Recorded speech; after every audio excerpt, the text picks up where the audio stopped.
Hey everyone, my name is Ned, and the first thing I want to mention before getting into this video is that I am using my platform here on YouTube in order to popularize my own dossier. I'm not hiding from this fact whatsoever, and if you have a problem with that, that's okay.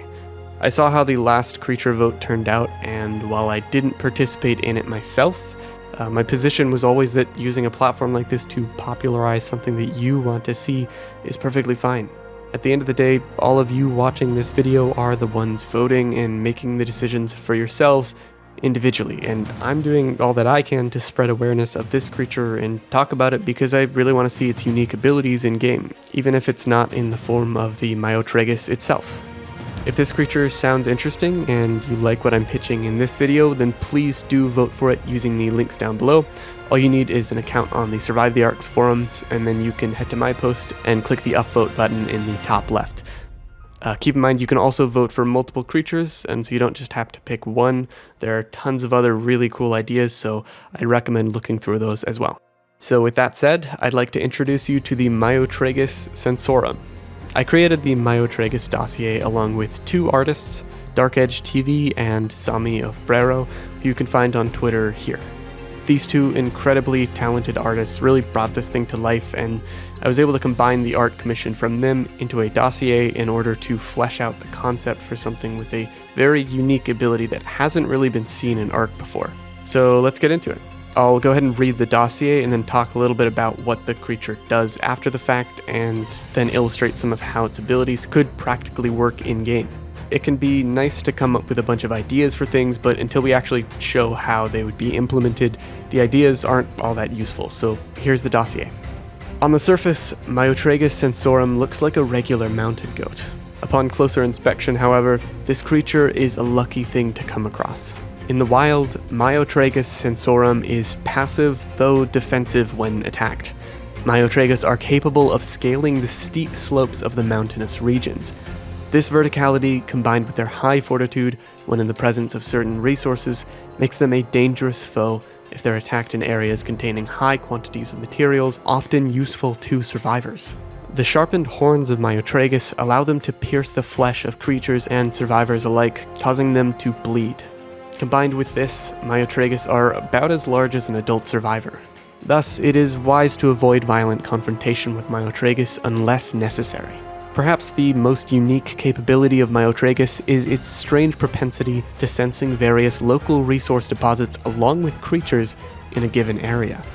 Tribes have found that upon showing Myotragus specific resources, it'll point its human companion in the right direction. While Myotragus are not effective gatherers on their own, they have the unique ability of having an easier time carrying the resources which they can sense. This makes them efficient at helping survivors find resources to then carry back to their encampments with ease. The unique jump height, verticality, and weight carrying capacity of Myotragus, combined with its ability to sense local resources, makes it an excellent companion to have in these harsh lands. So ultimately, Myotragus is a sensing creature, as in senses or scans for different things, namely resources and creatures. This is, of course, a very fantasy type feature, making its horns almost magical, kind of similar to the Lyopleurodon. Given that creatures like the Lyopleurodon exist in the game, I figured having something more mythical or magical isn't a huge issue, especially on a map like Fjordur. So how does this sensing work exactly? Well, the idea here is that each Myotragus spawns with a different set of resources that it prefers. This would be limited to just 5 per, or at least that's my idea. I made a little thing here for what this might actually look like, and it would be randomized just as gotchas are, for example, in the way that they can make certain resources. So for example, we've got a goat that finds crystal, fungal wood, honey, green gems, and sap. And for the second one, we've got salt, green gems, oil, blue gems, and metal, and so on. Now, how would sensing these resources work in-game? What about performance? First, I do want to clarify that I'm not a developer and do not even remotely understand how memory is allocated or anything like that, but I can propose 2 ways for how it could work in theory. So let's say you're on Fjordur and you're riding your goat and you're up on a cliff. You want to scan to see if the goat senses any metal nearby. So you right-click and it scans. There's metal across this valley here, but you can only see it with epic view distance as shown here. Even if it's just on high, let alone medium or low, you can't see the metal. So how do we deal with this? Well, the first option is that the server communicates with the client in a way where if the client is within range of the resources, regardless of their view distance, an indicator will show up letting them know it's over there. If this is too difficult of a task to program or it costs too much memory, then it could just be limited to the player's view distance, but that would kind of make this ability useless for survivors on lower end rigs or on certain consoles. Whichever of those two options is used, let's say it scans and it lets you know where the resources are. How many indicators would there be? How many would be appropriate for performance? Well, maybe just one big red bubble for groups or clumps of resources instead of a bubble for each instance of that node would do, or simply a different type of indicator for it, but that's really just a design choice more than anything. Once you get over to the resource and harvest it, you can then store the materials on the goat, and it could have a weight reduction on that specific type, simply because it's one of the 5 that it spawned with the ability to sense.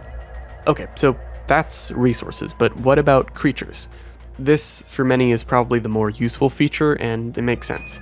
It's easier to remember where resources spawn than where creatures spawn, but it's also easier to find resources because they don't move. You have to harvest them, then they respawn.